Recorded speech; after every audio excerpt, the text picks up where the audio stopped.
In today's video, I'm going to show you exactly how to create a cash summary report in Xero step by step. If you want a clear overview of how cash is moving in and out of your business, this report is incredibly useful. Whether you're preparing for a meeting, reviewing monthly performance, or keeping track of your cash flow, this guide will walk you through everything you need to know.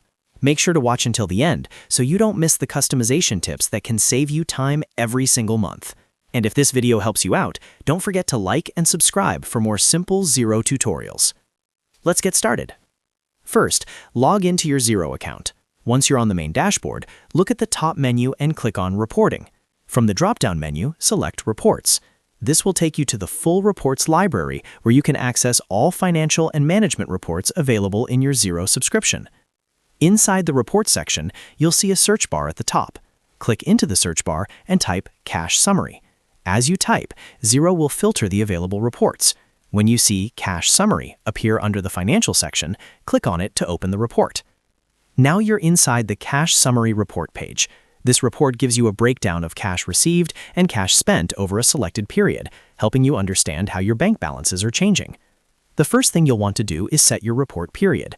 At the top of the screen, click on the Report Period dropdown.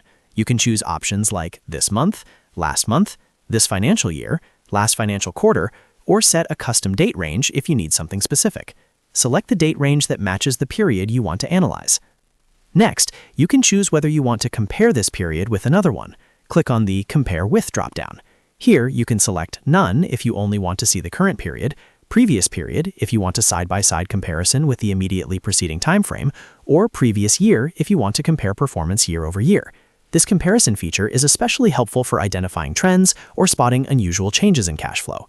After selecting your date range and comparison option, click the Update button. This refreshes the report and applies your selected settings. Always make sure to click Update after making changes, otherwise the data won't reflect your new selections. Once updated, review the report carefully. You'll see sections for cash received and cash spent, along with totals that show your net cash movement for the selected period. This makes it easy to see whether your business generated positive cash flow or if more cash went out than came in. If you plan to use the same settings regularly, for example, reviewing this report at the end of every month, you can save time by saving a customized version. To do that, click on Save As, then select Custom. Give your customized report a clear name, such as Monthly Cash Summary with Previous Period Comparison, and save it. Next time, you can access it directly without reconfiguring the filters. And that's it. You've successfully created and customized a cash summary report in Xero. As you can see, it only takes a few clicks, but it gives you powerful insight into your business cash position. If you found this tutorial helpful, make sure to hit the like button and subscribe to the channel for more easy-to-follow Xero guides. I post step-by-step accounting and bookkeeping tutorials designed to save you time and help you understand your numbers with confidence. Thanks for watching, and I'll see you in the next video.